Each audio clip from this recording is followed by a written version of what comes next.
우리가 지난 시간에 대유리 문답 마지막 문답에서 주께서 가르쳐 주신 기도 그 마지막 부분 그 성령에 관해서 공부를 하고 그래서 대유리 문답을 마쳤습니다. 이 대유리 문답은 주님께서 가르쳐 주신 기도의 그 머릿말에서 기도를 이렇게 설명합니다. 그게 제가 인용해 놓았죠. 우리가 기도로서 하나님께 나아갈 때 아버지로서 하나님의 선하심과 그 선하심을 누릴 수 있는 우리의 명분을 확신하고 경외심과 더불어 자녀로서 합당한 모든 태도를 지니고 하늘에 속한 것을 바라는 심정을 품고 하나님의 주권적인 능력과 의미와 은혜로운 겸양을 정당히 깨달음으로써 하나님 앞에 나아갈 것을 가르칩니다. 한마디로 기도는 우리 인생이 하나님께 나아가는 것입니다. 부연하면 기도는 인생이 그리스도의 이름으로 성신의 도우심을 받아서 아버지께 나아가는 겁니다. 이것이 우리가 오늘 드리고 있는 예배의 정의입니다. 예배는 그리스도를 통하여 성신 안에서 아버지께로 나아가는 겁니다. 여기에 우리의 구원이 있습니다. 저는 바로 여기서 인생의 목적이 나옵니다. 오늘은 소위문답 1문에서 이 목적에 관하여 우리가 함께 배우고자 합니다. 1문을 묻고 답해 보도록 하겠습니다. 사람의 제일 되는 목적이 무엇입니까? 사람의 제일 되는 목적은 하나님을 영화롭게 하며 하나님을 영원토록 하는 것입니다. 대유리 문답 1문도 같습니다. 같이 해보십시다. 1문, 사람의 제일 되고 가장 높은 목적이 무엇입니까?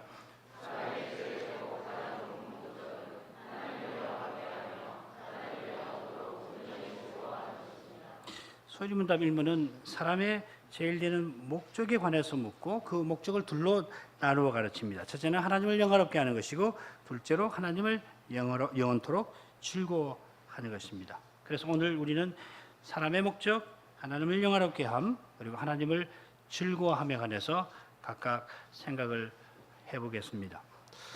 조금 전에 말씀드린 대로 소위문답 1문이나 대유리문답 1문에서 말하는 인생의 목적은 사람이 하나님을 향하는 존재라 하는 것을 가리킵니다. 사람은 하나님께 가까이 나아갈 때 사람다웠게 존재하고 사람다웠게 살고 사람다웠게 활동한다 하는 겁니다. 사람이 하나님을 등지면은 스스로 사람이기를 포기하는 것이다 할 수 있습니다. 하나님을 거슬러서 스스로 무엇을 이루려고 하면 마치 오르막으로 올라가던 차가 고장이 나서 그것은 내리막으로 돌진하는 것과 비슷하다 합니다. 어떻게 되겠습니까? 박살이 나버리고 가는 겁니다. 하나님을 향하여 나가는 거기서 인생은 참된 의미와 보람과 기쁨을 거둘 수 있습니다. 하나님이 모든 가치, 모든 의미, 모든 기쁨이십니다. 이것이 우리가 고백하는 선한 창조의 중요한 의미이고 우리가 하나님은 세상을 선하게 창조하셨다고 고백하는데 그 의미가 바로 여기 있고 또한 하나님이 그리스도 안에서 우리에게 베푸시는 구원의 참된 내용이 바로 이것입니다. 그래서 요한은 이사야 예언자를 통해서 이 창조의 용어를 사용하여서 우리의 인생의 구원을 이렇게 설명을 하십니다. 이사야 43장 21절을 읽겠습니다. 잘 아시는 말씀입니다. 이 백성은 내가 나를 위하여 지었나니 나의 찬송을 부르게 하려 함이니라. 여기 지었다 그랬는데 이 말은 하나님이 이스라엘과 언약을 맺어서 이 이스라엘을 하나님 백성으로 삼으셨다, 세우셨다 하는 뜻입니다. 이스라엘이 하나님과 대등한 관계에서 언약을 맺고 스스로 하나님 백성의 자격을 획득할 수가 없습니다. 하나님이 가장 미약한, 가장 소수에 불과한 이스라엘을 택하시고 그들을 언약 안으로 들이시고 그들에게 하나님의 이름을 주셨습니다. 그래서 하나님 백성입니다. 그런 까닭에 하나님의 언약은 창조와 맞먹는 그런 일입니다. 과연 그렇지 않습니까? 가령 우리가 어머니 태에서 나올 때에 우리의 존재와 생명과 모든 선한 것을 우리는 다 받았지. 우리가 어머니 태에서 나올 때 우리 스스로 선택을 한다든지 우리가 스스로 노력해서 획득한 것 하나도 없습니다. 그런 사람 아무도 없지요. 그처럼 인생이 태초에 하나님에게서 존재와 생명과 모든 좋은 것을 받았고 동시에 매 순간 받고 있습니다. 이게 우리가 고백하는 창조의 의미입니다. 마찬가지로 이스라엘이 시내산에서 하나님 백성으로 세움받은 것은 물론이고 더욱이 지금 이사야 예언자를 통하여서 예언해 주신 대로 이제 이스라엘은 곧 포로로 이 바벨론에 끌려갔다가 그 후에 회복될 텐데 전적으로 하나님의 은혜로 되는 겁니다. 이스라엘의 회복은 예컨대 새로운 창조입니다. 하나님이 오직 은혜로 그들을 포로의 상태에서 구약에서는 이걸 죽음의 상태라고 표현합니다. 에스겔의 그 유명한 환상이 있죠. 마른 배가 생명을 얻는 거. 그건 뭐냐면 이스라엘이 포로 갔다가 다시 회복되는 것을 표현하는 겁니다. 부활과 맞먹는 겁니다. 이것이. 포로에서 해방되어서 가나안으로 돌아오게 하신 것입니다. 그러니까 다니엘 예언자가 이것을 깨닫고 하나님이 이스라엘을 회복할 때가 가까이 올 때 어떻게 합니까? 겸손히 회개하면서 하나님의 자비만을 구하지 않았습니까? 마찬가지로 타락한 우리가 하나님의 은약 안에 지금 들어와서 하나님 백성 되는 이 일도 전적으로 하나님 은혜로 되는 것이지 이 일에 있어서 우리가 기여하는 것은 단 하나도 없습니다. 우리가 받지 아니한 것이 하나도 없습니다. 고린도전서 4장 7절에서 사도가 말합니다. 누가 너를 구별하였느냐? 너에게 있는 것 중에 받지 아니한 것이 무엇이냐? 네가 받았은즉 어찌하여 받지 아니한 것 같이 자랑하느냐?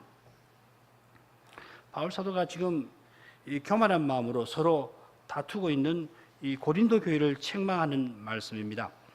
고린도 교회가 받지 아니한 것 하나도 없고 오직 하나님 은혜로 모든 좋은 것을 받았습니다. 특별히 이 지식의 은사를 많이 받은 교회입니다만 이걸 잊어버리고서 하나님 주신 은사로 특별히 이 지식의 은사를 가지고서 자기들을 높이면서 우리가 누군가 하고서 자랑하였습니다. 그런 마음이 있는 곳마다 분열과 다툼이 있습니다. 다른 교회를 향하여 우리가 누군가 하면 다른 교회와 다툼을 일으키는 거고 서로를 향하여 그런 마음을 품으면 서로 다툼을 일으키는 겁니다. 적이 누군가에 따라서 다를 뿐입니다. 공동의 적이 있으면은 가까워지는 것 같지만은 그 적이 사라지고 나면 안에서 다투는 겁니다. 우리는 오직 은혜를 받아 하나님 백성이 되고 오직 은혜로만 하나님 백성답게 살 수가 있습니다. 여호와께서 나를 위하여 이 백성을 지었다 하셨습니다. 이스라엘이 이것을 잊어버리고서 자기 행복을 위해서 하나님조차도 자기 행복을 위하여 나를 위하여 하나님이 옆에 우두커니 계시는 줄로만 착각하다가 마침내 우상 숭배에 빠져서 멸망한 거 아닙니까? 사람이 하나님을 향하여 살도록 지음 받은 까닭에 하나님을 위하여 살아야만 사람답게 살아가는 것인데 타락한 사람은 생각이 완전히 그릇되어서 하나님도 나를 위하여 존재하시는 것처럼 그렇게 착각을 하고서 결국 하는 일은 뭡니까?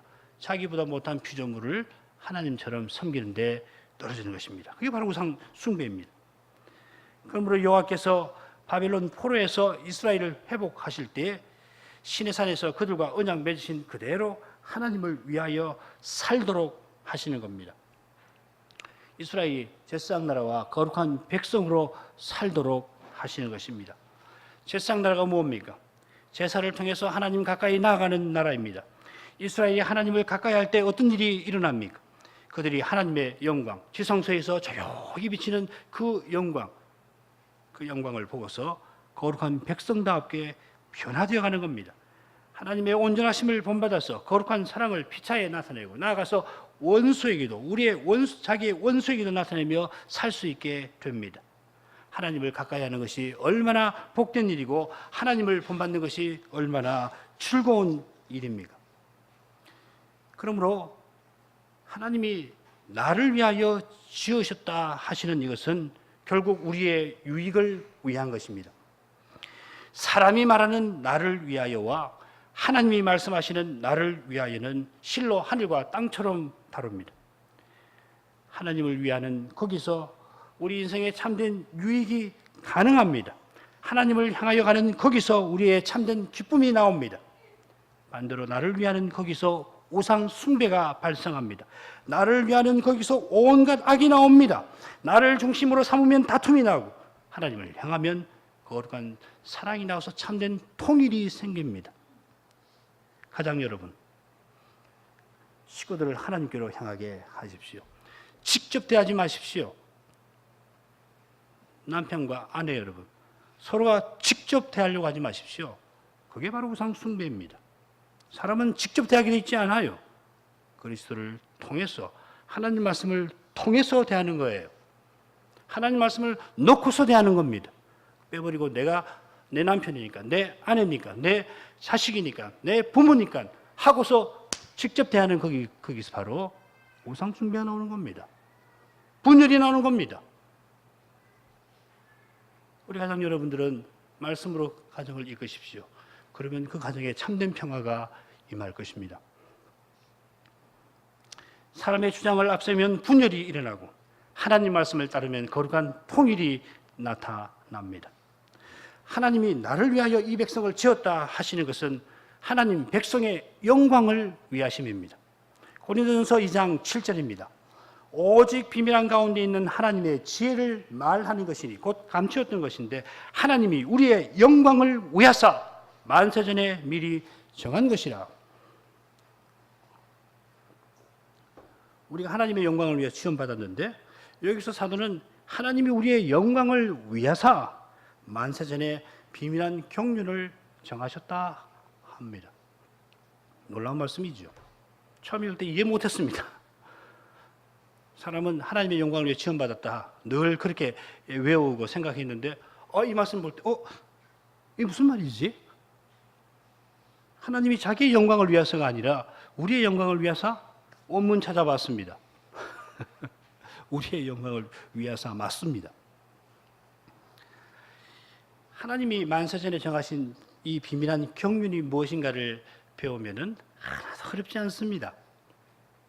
그 비밀의 경륜은 하나님이 죄인을 위해서 자기 아들을 십자가에 내어주신 그것이고 하나님의 아들이 우리와 하나 되어주시는 그것입니다. 하나님이 자기를 위하여 우리를 지으시려고 자기 아들을 먼저 우리에게 내어주셨습니다. 우리가 하나님을 향하도록, 우리가 하나님을 거슬러 행하니까 우리가 하나님을 향하여 나가도록 먼저 자기 아들을 우리에게 주신 것입니다. 이 사실을 깨달은 사도는 하나님이 우리의 영광을 위하사 영원한 경륜을 정하셨다 이렇게 선언하는 것입니다. 과연 그렇습니다. 우리가 하나님 앞에 나갈 때 영광을 얻습니다. 그 영광으로 우리가 영화롭게 되는 겁니다. 이게 무슨 왕 되는 것하고 비교가 안 되는 것이죠. 일상의 군왕이 되는 것하고 비교가 안 되는 겁니다. 하나님의 자녀의 영광을 입는 거예요. 주일날 하나님께 나가서 우리가 하나님께 나갈 때 하나님이 우리들로 그리스도를 통해서 우리에게 뭐라고 말씀하십니까?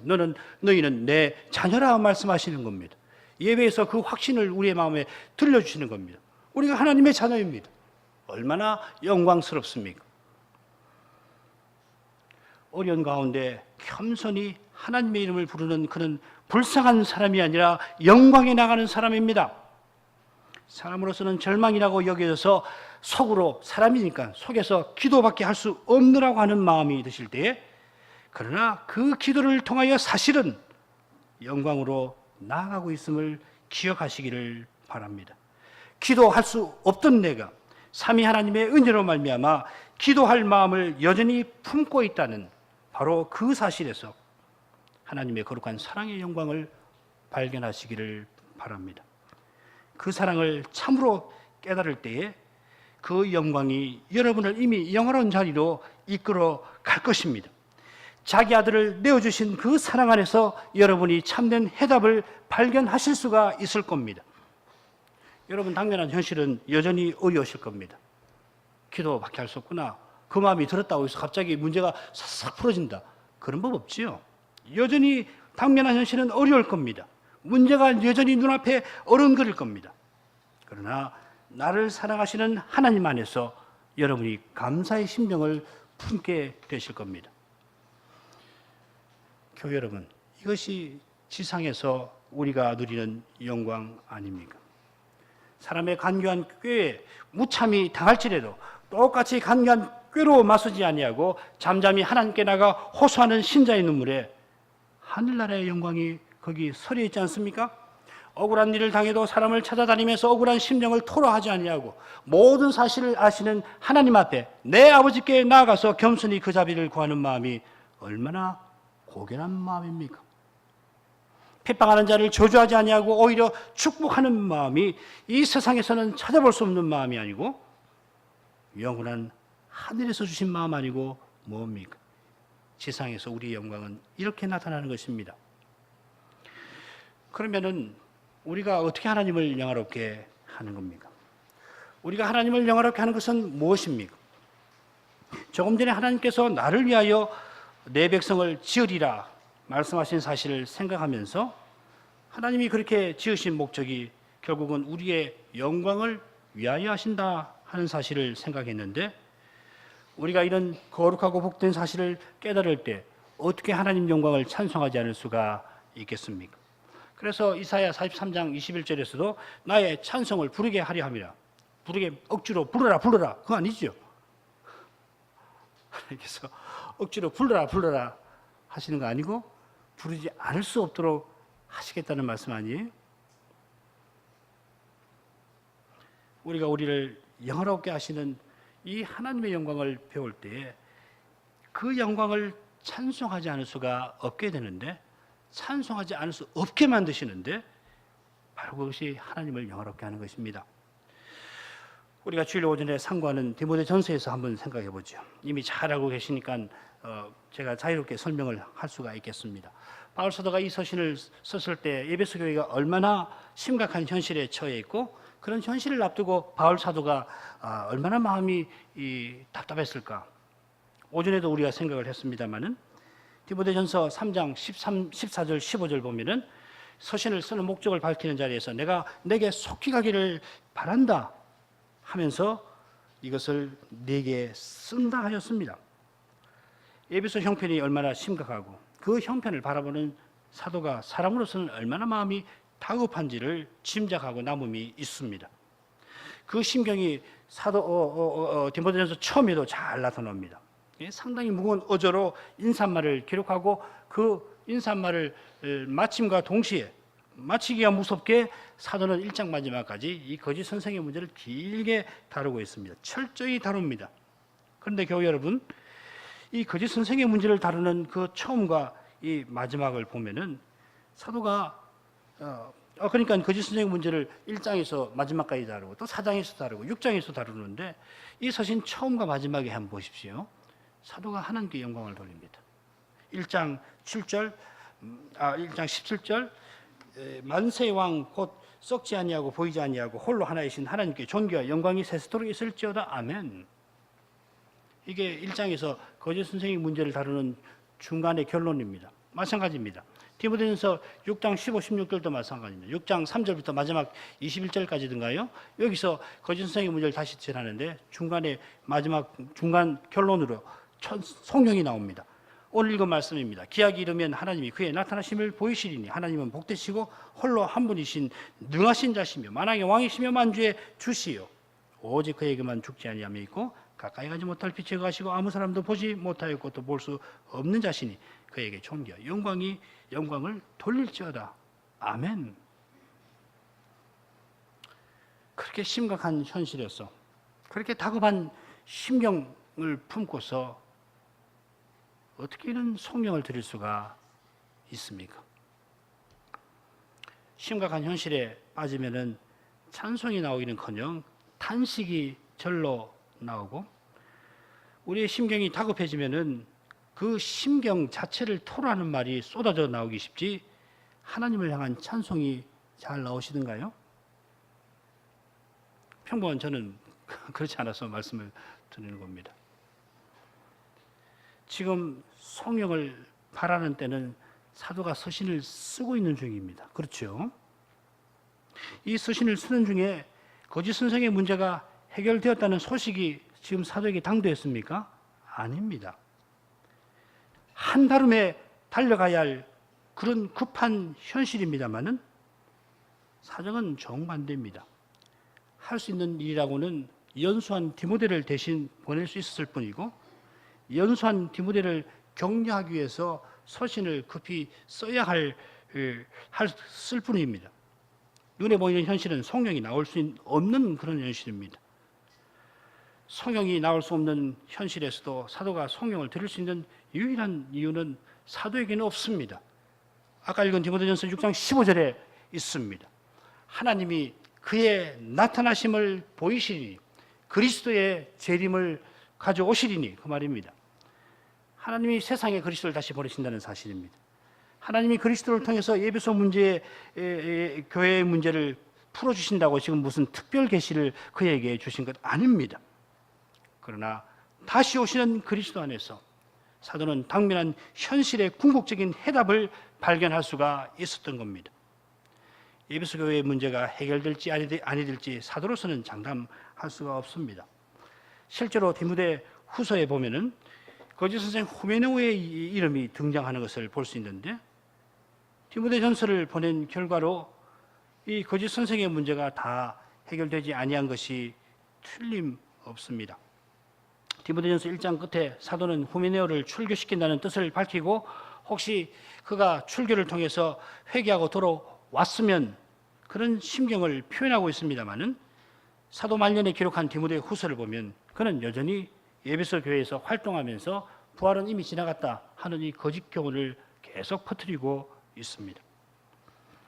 사도도 우리와 같이 사람이니까 앞일을 전혀 알지 못할 뿐만 아니라 사람으로서는 결코 쉽지 아니한 현실이라고 하는 것을 잘 알고 있습니다. 그럼에도 기약대로 하나님은 자기 아들을 세상에 보내실 것이다. 이 틀림없는 약속에서 해답을 발견합니다. 왜 그렇습니까? 그리스도가 우리에게 영광의 소망이시기 까닭입니다. 무슨 말입니까? 그리스도가 영광의 소망이라는 말이 무슨 말입니까? 그리스도는 우리의 영광스러운 미래라고 하는 말입니다. 우리의 미래가 무엇인가? 부활하신 그리스도가 우리의 미래라는 말입니다. 우리의 미래는 주어져 있습니다. 약속되어 있습니다. 그리스도를 참으로 믿는 사람은 어떻게 될 건가?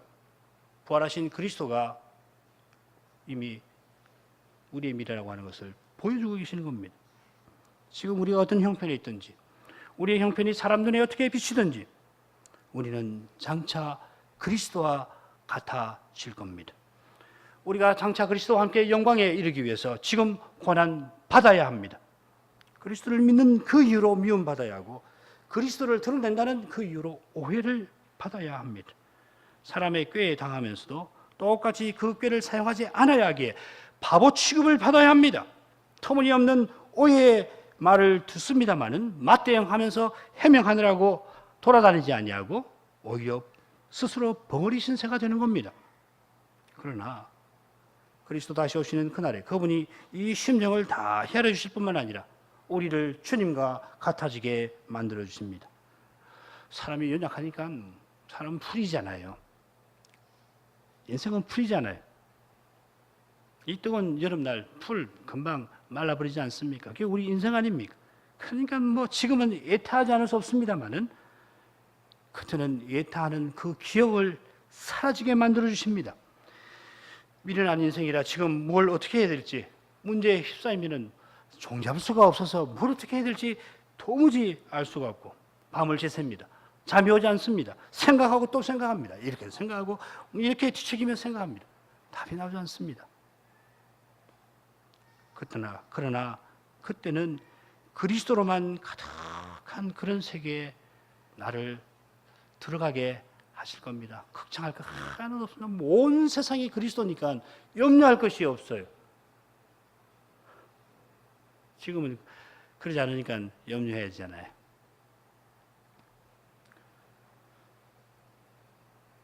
지금은 미워하지 않으려고 해도 미움이 내 마음에 자꾸 일어나서 바로 그것 때문에 괴롭고 괴롭습니다마는 그때는 거룩한 사랑이 우리의 마음을 가득 채울 겁니다.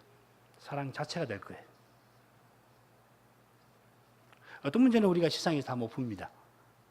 함께 그리스도를 믿고 심지어 함께 교회로 서신하고 함께 가정을 이루고 살아도 어떤 문제는 풀지 못할 뿐만 아니라 예정이 이라는 말도 있듯이 증오가 있을 수 있습니다. 사랑하니까 증오심이 남아 있을 수 있습니다. 하나님 나라에 들어가면 다 사라져 버립니다. 너무 염려하지 마십시오. 혹 해결 못한다. 왜 내가 해결하려고 해도 상대가 못하겠다고 그러면 못하는 거예요.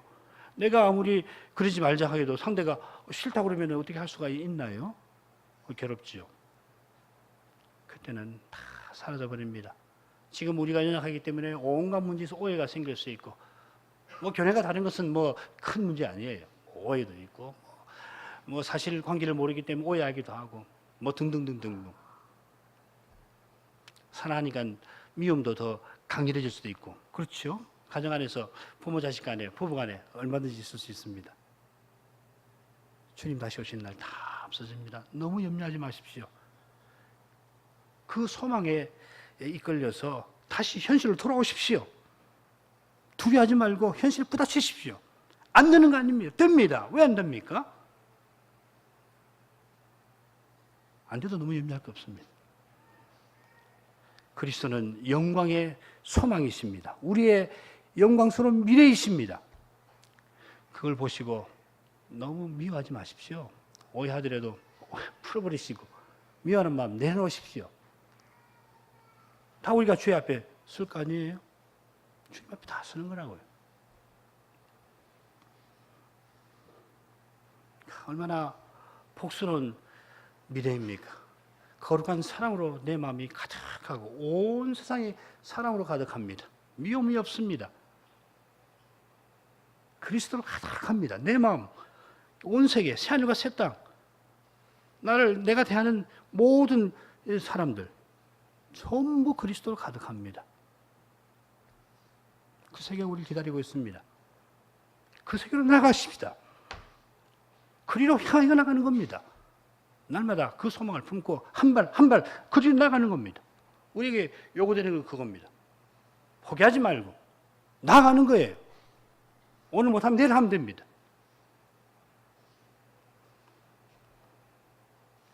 그처럼 사도는 우리의 미래이신 주님이 동시에 지금 우리와 함께 해주시는 사실에서 이 현실의 문제를 해결해 나갈 수 있다는 소망을 잃지 않는 것입니다.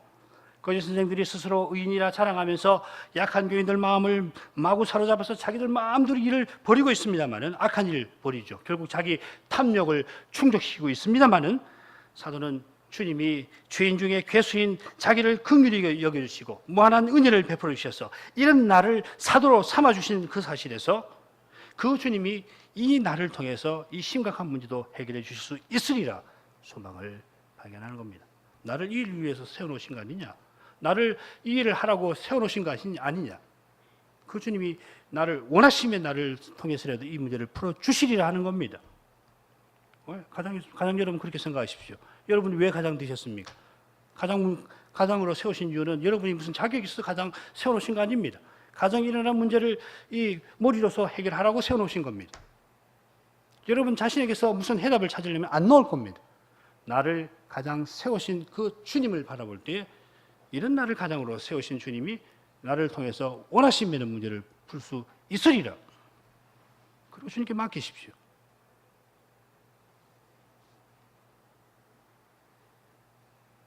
그리스도의 교회를 핍박했던 자기, 그리스도 교회를 핍박했던 자기니까 거짓 선생보다 더하면 더했지 덜한 거 아니잖아요. 그런 자기를 구원하여서 교회의 터가 되게 해주시는 주님이시라면은 지금 당면한 예배소 교회의 문제에서도 능히 해결할 길을 내신다 하는 겁니다. 그런 까닭에 사도는 거짓 선생들의 문제를 다루는 그 과정에서 나를 능하게 하신 그리스도 우리 예수 우리 주께 감사한다. 디모데전서 1장 12절에서 고백을 하는 겁니다.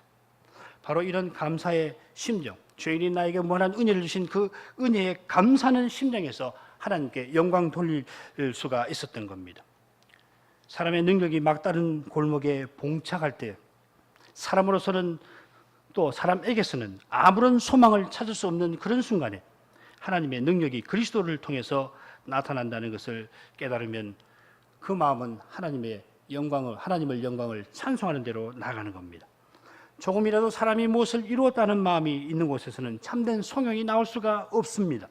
사람이 무엇을 조금이라도 해보려고 하는 마음이 있으면 그만큼 하나님의 영광을 가리는 것 아니고 뭡니까?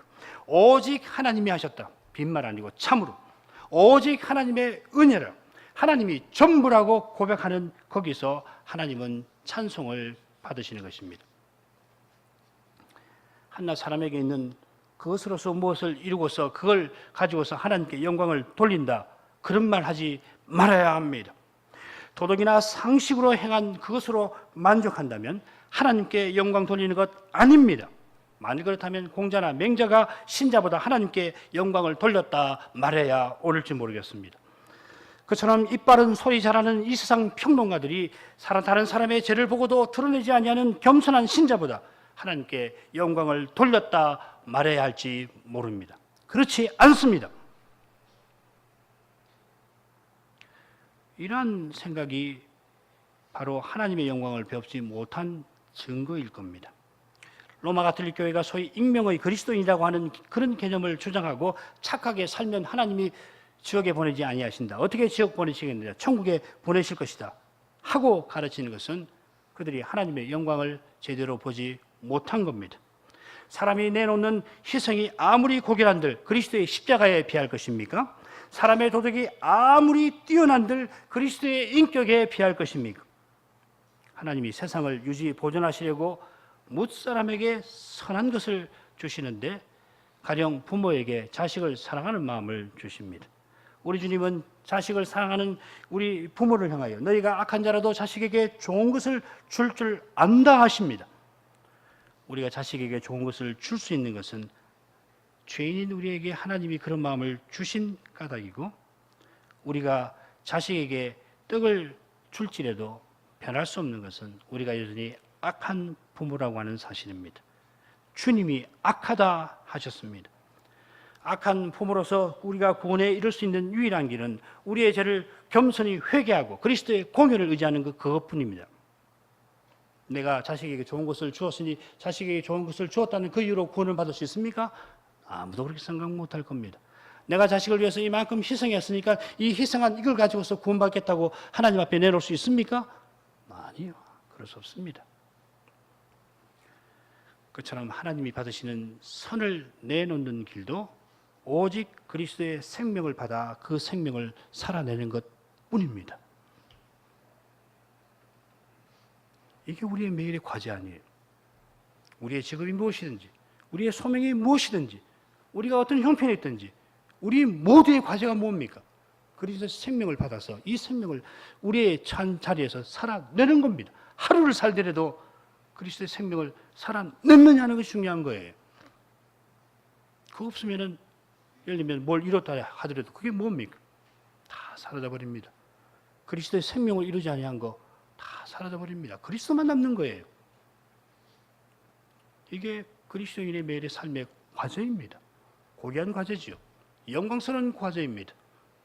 여러분 이걸 힘써 행하십시오. 학생 여러분, 청소년 여러분, 학교에서 열심히 공부하시되 그 열심히 공부하는 가운데 그리스도를 어떻게 드러낼지 고민해 보십시오. 내가 수학 문제를 푸는데 여기서 그리스도가 어떻게 드러나나? 고민해 보십시오.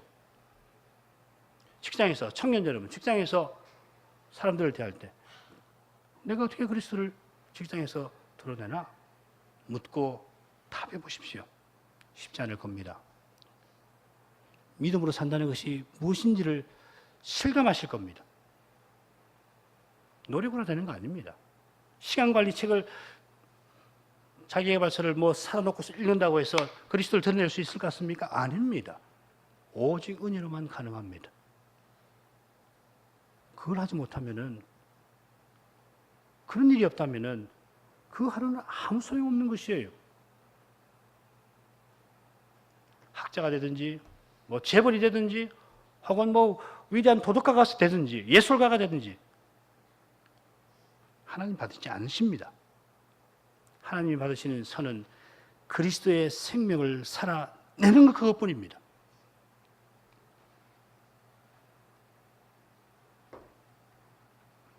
그런 까닭에 바울 사도는 먹든지 마시든지 무엇을 하든지 하나님의 영광을 위해서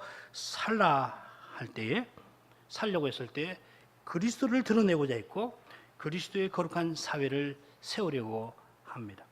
여러분 잘 아시는 고린도전서 10장 31절이 그 말씀이죠. 그 말씀부터 11장 1절까지를 읽겠습니다. 10장 31절부터 11장 1절까지입니다.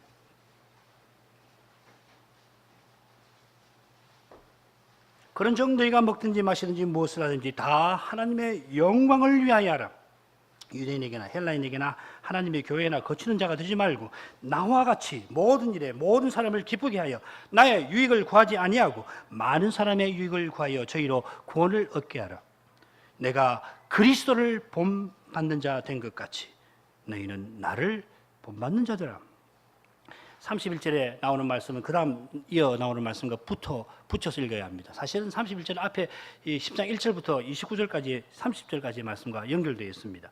사도는 너희가 뭘 하든지 하나님 영광을 위하여 하라 했는데 고린도서 11장 1절에서는 그리스도를 본받는 나를 본받으라. 그리스도를 본받으란 말이죠, 결국은.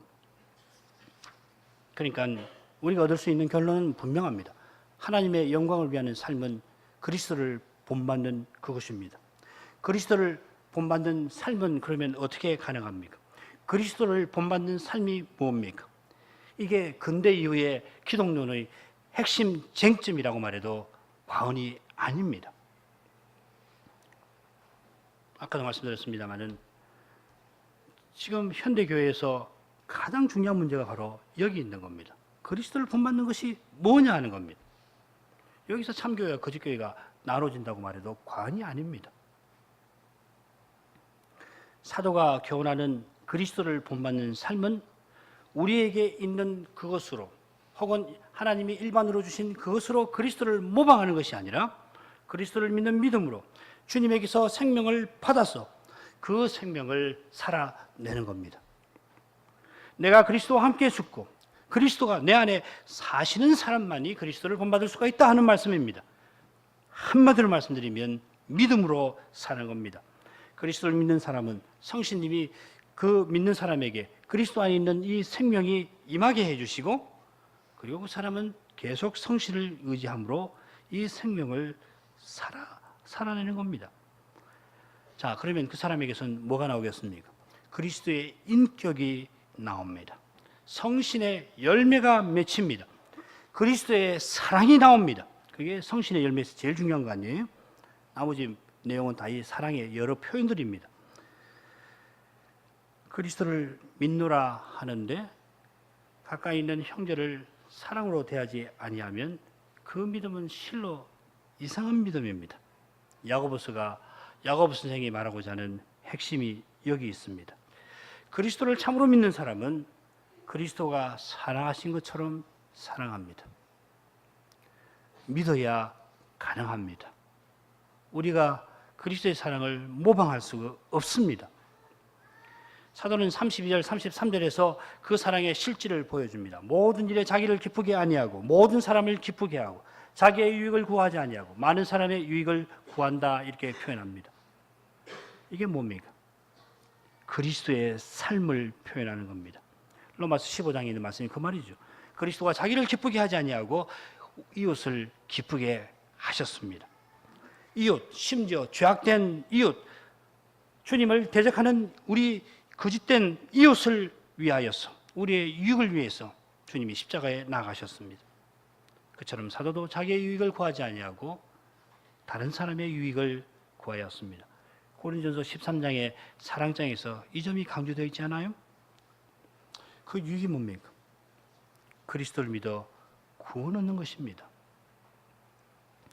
사도는 그리스도의 사랑으로 복음을 전했고 그리스도를 믿는 사람들이 거룩한 교회로 서나가도록 자기 전부를 드렸습니다. 이게 그리스도를 본받는 삶의 실질입니다. 그리스도의 거룩한 몸으로 존재하고 거룩한 지체로 서로 대하는 것이 그리스도를 본받는 것입니다. 그리스도를 본받는다고 그러는데 믿음에서 경쟁을 하고 남보다 나아야 되겠다 한다면 그거 본받는 거 아닙니다. 말이 그럴싸하지 실제로는 그리스도와 정반대의 삶을 사는 겁니다. 그저 도덕적인 삶을 사는 것도 아니고 그저 희생적인 태도를 취하는 것이 아닙니다. 이 삶에는 분명한 목적이 있고 이 태도에는 분명한 목표가 있습니다. 그 목표와 목적은 그리스도의 몸인 교회가 거룩하게 서서 거룩한 사명을 행하는 그것입니다. 하나님 말씀이 그걸 가르칩니다. 그리스도의 교회가 그리스도의 몸으로 그리스도를 드러내고 그리스도의 지체들이 그리스도의 생명을 발휘하는 거기에 하나님의 영광이 환히 드러나는 겁니다. 하나님의 영원한 가운데 품고 계시는 뜻이 여기서 실현됩니다. 그리스도 다시 오시는 날에 그리스도의 몸과 지체가 이 그리스도와 같아져서 그 뜻이 다 이루어질 겁니다. 그래서 그 세계는 하나님의 영광만 가득할 겁니다. 그 영광이 우리의 영광입니다. 그 영광을 찬송하는 거기서 우리는 빛과 같이 될 것입니다. 뭔지 모르겠습니다. 어떤 순서가 될지 모르겠어요. 틀림없이 우리가 하나님 영광을 찬송할 때 우리가 빛과 같은 존재가 되어 있을 겁니다. 그러므로 우리가 그리스도로 말미암아 베푸시는 이 하나님 은혜에서 이 영광을 볼 수가 있어야 하겠습니다. 우리의 평범한 일상에서 그리스도를 터득함으로 이 영광을 깨달아야 합니다. 그래야 우리가 삶의 보람을 얻는 겁니다. 권태에 빠지지 않는 것입니다. 그렇게 나갈 때 우리가 일상의 궤적에서 벗어나서 원치 않게 일상의 궤적을 벗어날 때가 있죠. 비상한 형편에 떨어질 때에도 그때에도 여전히 그리스도를 드러낼 수가 있습니다. 평온한 일상이 깨어지고 사람으로서는 절망하지 않을 수 없는 형편에서 그래 스스로도 기도밖에는 할 것이 없겠다 탄식하는 바로 그 탄식에서 우리는 우리와 함께 하시는 그리스도를 발견할 수 있습니다. 발견해야 합니다. 그 그리스도께서 바로 우리 일상을 비범하게 만드시는, 의미 있게 만드시는 그분이십니다. 평범한 일상에서 하나님의 영광이 얼마나 많은지를 볼 수 있게 하시는 안경이 그리스도입니다.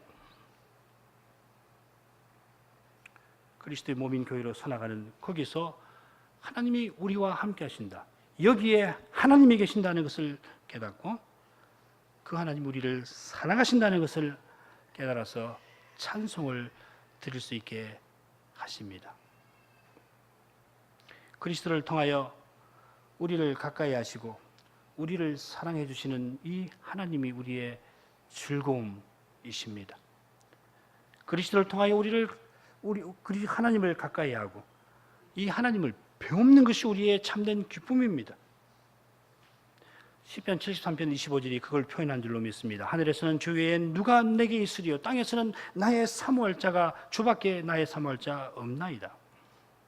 시편 73편의 내용을 교회 여러분 잘 알고 계실 겁니다.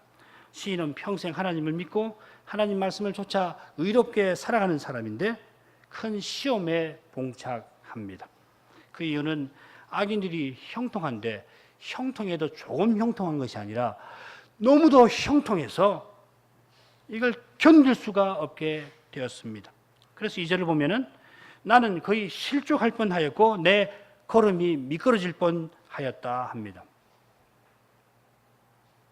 하나님이 이스라엘 중에 마음이 정결한 자에게 선을 행하시는 것 틀림없이 믿지만 1절에 나오죠. 그러나 악인들이 마음대로 악을 저지르는데 제재받지 않은 것 같고 하는 일마다 다 잘 되는 거 보니까 그만 시험에 떨어지고 말았습니다. 그래서 14절 이렇게까지 이야기합니다.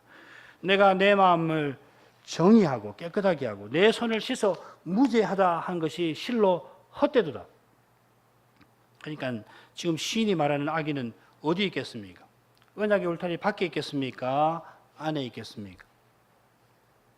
안에 있는 것이죠.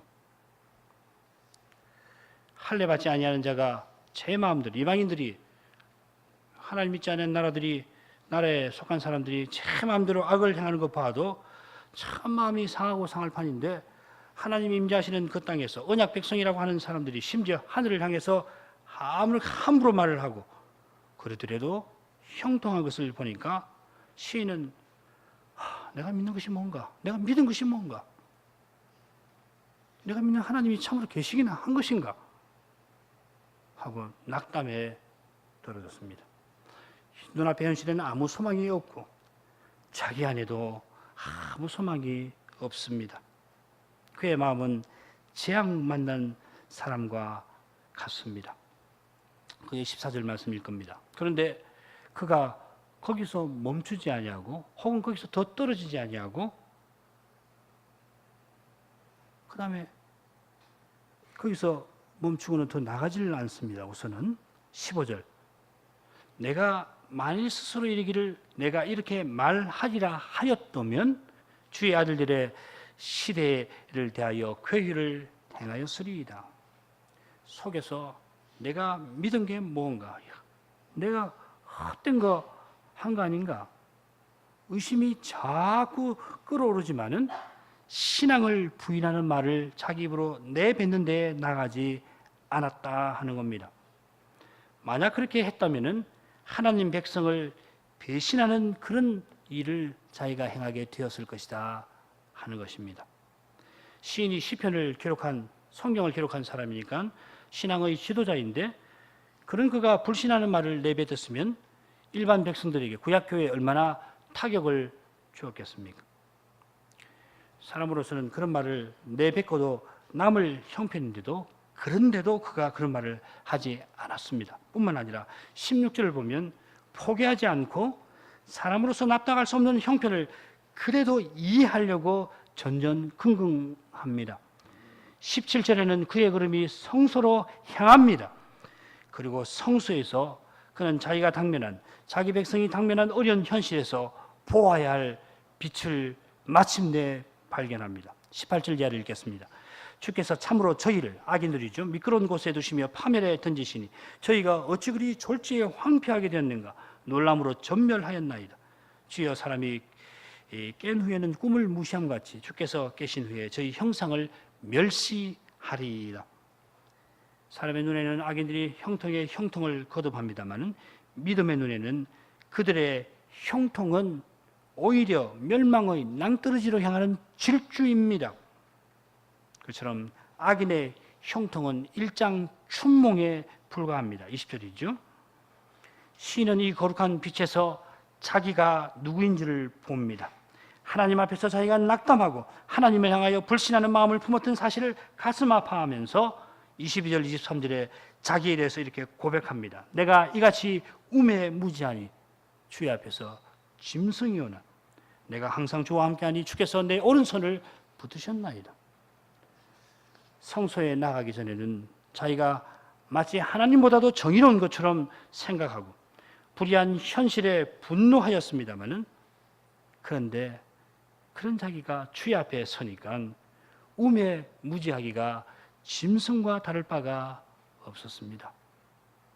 그처럼 자기가 우매무지하여서 불신 구렁텅이에 떨어지지 아니했던 이유가 자기에게 있는 것이 아니라 이런 자기를 버리지 아니하시고 함께하여, 하나님이 함께하여 주신 거기에 있고 하나님이 자기 오른손을 꼭 붙들어 주셔서 자기가 절망의 나락에 추락하지 아니한 것을 깨달았습니다.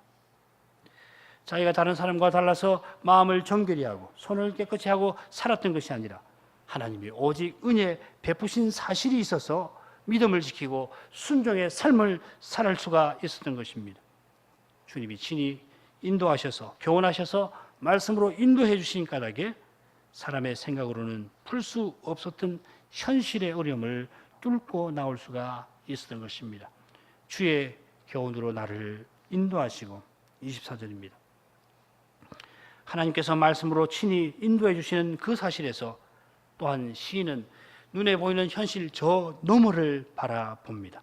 후에는 영광으로 나를 영접하시리니.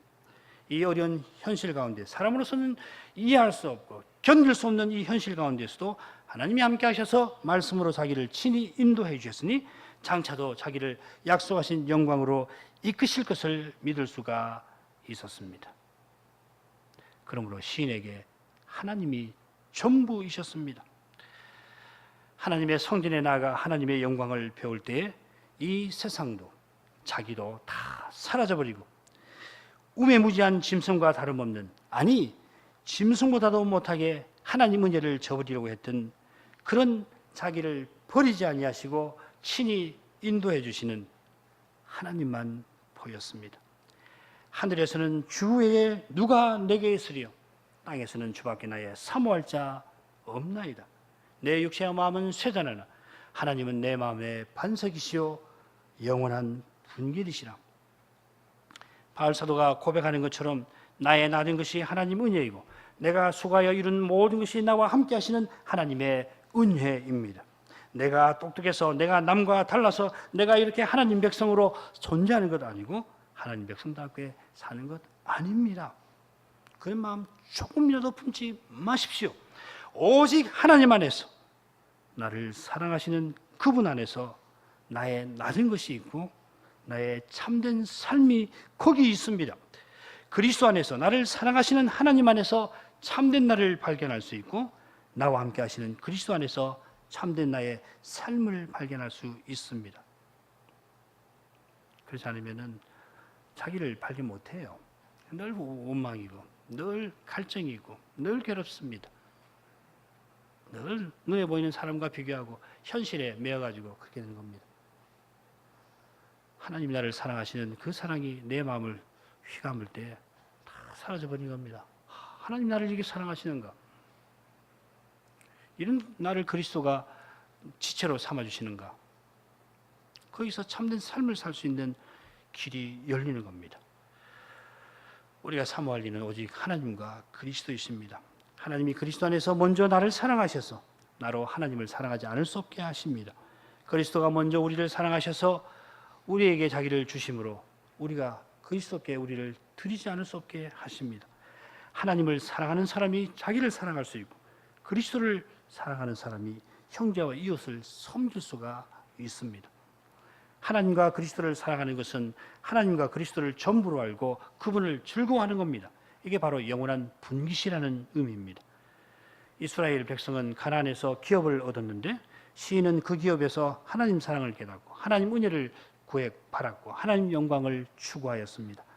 풍령이 드는 때나 혹 흉년이 드는 때나 하나님의 아버지로서 주시는 그것을 받아 감사하고 만족하였으며 나라가 튼튼하던 때나 적군의 위협 아래에서 위태로울 때나 하나님 은혜만을 겸손히 구하였습니다. 그 사랑과 은혜로 말미암아 하나님 이름만이 여호와의 이름만이 이스라엘 가운데 영광 받으시기를 바랐습니다. 그런 사랑과 믿음과 소망 가운데서 시인은 영원한 나라를 향하여 날마다 나아갔습니다. 하나님의 영광이 가득한 그 나라, 그 영광을 노래하는 찬송이 가득한 그 하늘로 그의 마음이 점점 향하였습니다. 그럴수록 그 마음은 하늘의 기쁨이 잦아들었고 하늘의 기쁨으로 찬송이 그 마음에서 솟아납니다. 여전히 악인이 형통하고 큰 소리치는 세상에 살지만 그의 마음은 하나님의 환한 얼굴빛을 받아 밝아졌습니다. 눈물로 범벅인 그의 눈에는 미소가 떠오릅니다. 그의 눈가에 맺힌 그 눈물에 천국의 아름다운 빛이 어른거립니다. 그 빛 가운데 영원한 기쁨의 날이 어른거렸습니다. 그 영원한 가운데 나를 사랑하시는 하나님이 계십니다. 기도하십시다. 거룩하신 하나님,